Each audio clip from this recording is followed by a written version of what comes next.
नमस्कार दोस्तों साथियों। हीरा वहाँ न खोलिए जिनकी हाथ ठिठोर, उठ खरा मोट को बांधिए फिर निहारिए ठौर।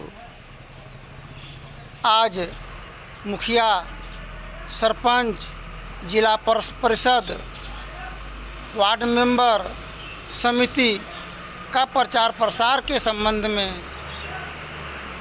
जिंदगी मौत न बन जाए संभालो आरो। पद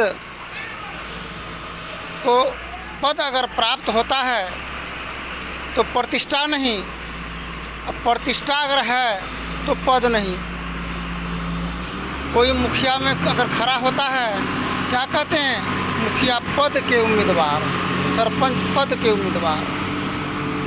पद का बहुत बड़ा मान है, पद का बहुत बड़ा सम्मान है। पद पाने के लिए अपने अपनों का दुश्मन बन जाता है, प्रतिष्ठा नहीं मिला। उम्मीदवार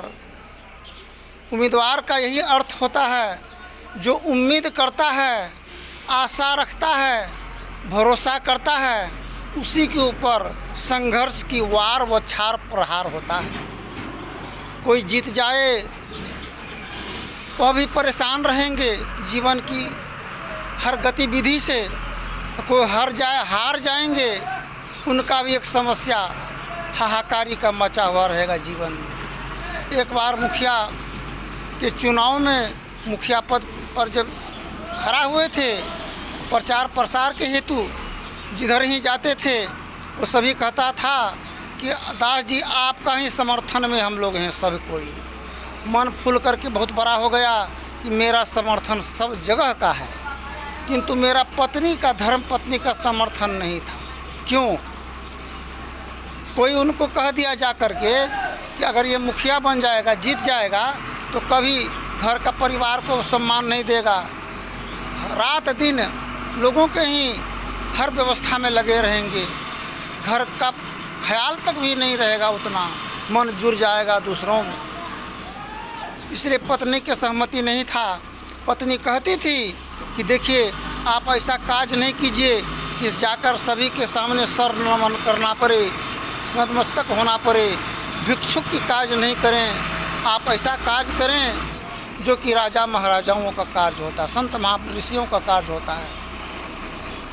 जब प्रचार प्रसार के क्रम में एक दिन भूखा भी थे, प्यास भी लगा था, स्नान के बिना व्याकुल था मन, रामपुर में वार्ड नंबर 2 में जाकर के स्नान किए।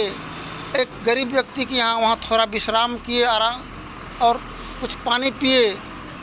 मन से विचार निकला, आज जो यह कदम उठा करके हर घर दरबार के तरफ जो जाना पड़ रहा है, आखिर इसका वजह क्या है। ईश्वर से विनती प्रार्थना किए। आवाज़ आया ऊपर से कि देखो पुत्र, तुम जिस कार्य हेतु ये रमन कर रहे हो, तुम्हारे चरण कमल को सभी घर और परिवार, बाल बच्चों से मिलने जुलने का एक सुनहरा अवसर प्राप्त हुआ है, और तुम्हारे चरण कमल के स्पर्श से जितने घर परिवार में जाओगे, एक नया सुनहरा दिन, सुनहरा जीवन आएगा, जीवन में बाहर आएगा। एक हर दुर्गति का विनाश होगा, कल्याण होगा। इसलिए संत सरोवर गंग जल तही पखारूं अंग, सो दिया निर्मल भई साधु के सत्संग। दिल से जिला परिषद होता है, दिल से, मन से मुखिया होता है, मन की विचार भावना से। सर से सरपंच होता है, सारे न्याय करने की क्षमता इस सर में है, इसलिए सर से सरपंच है। पंच से हाथ होता है, हाथ में 5 उंगली है, कर से कर्म करहु विधि नाना, रामायण में लिखा है, सुरत राखो जहाँ कृपा निधाना।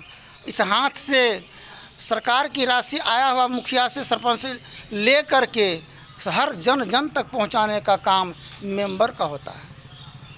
ठीक इसी प्रकार समिति सब को मिला कर के एक सहमति से और विचार से चलने का नाम समिति है। जो अपने पैर को आगे बढ़ा करके जन कल्याण के लिए सबका अपना दिल और मन को जो अच्छा लगे वही कार्य जो करेंगे वही होता है समिति, सबको मिला करके। इसी प्रकार सबका एक समानतम अधिकार है जो पाने के लिए सभी आए हैं रण क्षेत्र में। ठीक इसी प्रकार एक स्त्री पुरुष की दास्तान है। कोई भी स्त्री यह नहीं चाहता है कि हम पुरुष का अधीनस्थ में हम रहें, कोई पुरुष नहीं चाहता है हम स्त्री के अधीनस्थ ही रहें। दोनों कार्य क्षेत्र में अपने अपने विचारधारा को व्यक्त करते हैं। वो चाहता उसको हम हरा दें, वो चाहता कि हम उसको हरा दें।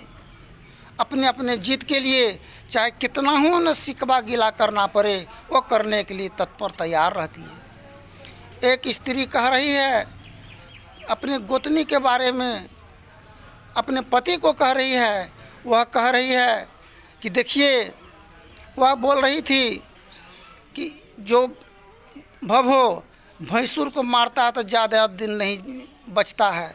भैंसुर के मन के अंदर में उनका धर्मपत्नी मन के अंदर में विचारधारा गलत डालने से कैसा मन में नकारात्मक विचार होता है छोटा भाई और भवो के साथ। ठीक इसी प्रकार धर्मपत्नी क्या कहती है अपने गृह स्वामी ससुर के साथ, अपने पति के संबंध में शराबी था, शराब पीता था कि हम इसको करची की तरह सीधा करेंगे, जब तक सीधा नहीं करेंगे तब तक जो है चैन से नहीं रहेंगे। उसको उत्तर दिया गृह स्वामी कि देखो जी, अगर करची की तरह सीधा उसको करोगे तो करची की तरह सीधा तुमको भी होना होगा। औरत और मर्द दायां और बायां बैल के समान होता है, इसलिए कहा मन बैला के रास है पकड़ा, करो बैल को काबू। ठीक इसी प्रकार ये जलजला और बाढ़ आया है, जब तक इसको हेलने के लिए नहीं जानेंगे तब तक पार पाना असंभव है। सारे महिला उम्मीदवार जब विजयी होंगे तो क्या होगा, बाढ़ आ जाएगा, जलजला आएगा, उसमें हर पुरुष का जान का खतरा है। किंतु उस खतरा से बचने के लिए हम ज्ञान के माध्यम से ही हम इस संसार सागर को पार कर सकते हैं। गुरु कुशल मल्लाह होता है, कितनहु रेतो रेत के बीचों बीच नाव को पार लगाकर किनारा पहुंचा गंतव्य स्थान को प्राप्त कर लेते हैं। वह किनारा भी किनारा है और किनारा भी किनारा है। माँ भी एक किनारा है और पत्नी भी एक किनारा है।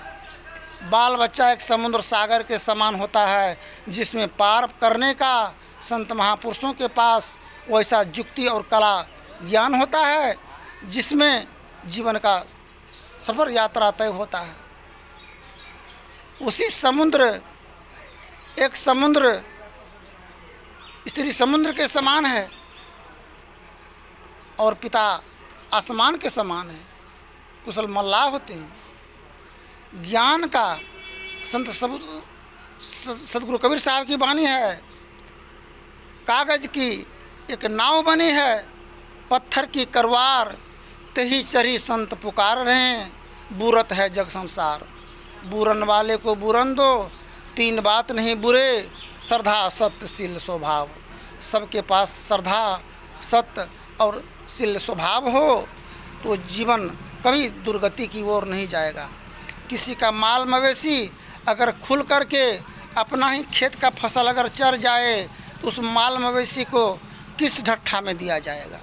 अगर दूसरे की फसल में चले जाए वो ढट्ठा अरगरा जिंदाबाद है। जब एक बकरा का और धाकर का जब बीज का इतना मोल है जो 150 में उपलब्ध होता है गाय के सेवा हेतु, बकरी के सेवा के लिए, किंतु मानव का बीज का कितना बड़ा मोल है जो 10 लाख 20 लाख 50 लाख रुपया में बीज को खरीद करके दुल्हा को लाते हैं। दुल्हन की सेवा के लिए अगर उसका बच्चा अगर राक्षस बन जाए, चंडाल बन जाए, हेमान बन जाए, किसी के प्रति सहानुभूति नहीं हो, तो इससे अच्छा तो बोकरा का बीज 50% वाला अच्छा है और धाकर का बीज 100% वाला अच्छा है। ठीक इसी प्रकार संत मता बिनु गति नहीं, सुनो सकल दे कान, जो चाहो उद्धार को बनो संत संतान। माल जाल का मांस भी बिक जाता है, चमड़ा बिकता है, गोबर बिकता है, किंतु मानव का मांस का क्या बिक्री होता है? हाँ, होता है मांस का बिक्री। वह मांस, एक मांस के काम में जो आता है, सेवा में जो काम आता है, वही जीवन सफल होता है। आज एक दल घोटनी में घाटने का पर सुने हैं पुरानों से, वृद्धजनों से। और क्या है वो दल घोटनी? वो यमदेव का है, जिब्राइल अलैहिस्सलाम का दल घोटनी है। एक दल घोटनी में सभी घाटे चले जाते हैं, मौत को प्राप्त करता है। संत सदगुरु कबीर साहब की वाणी है, आए हैं सो जाएंगे, राजा रंग फ़कीर, कोई सिंहासन चढ़ चले, कोई बंधे जाएंगे जंजीर। धन्यवाद। जय हिंद, जय भारत। फिर आगे के प्रसंग में बोलेंगे।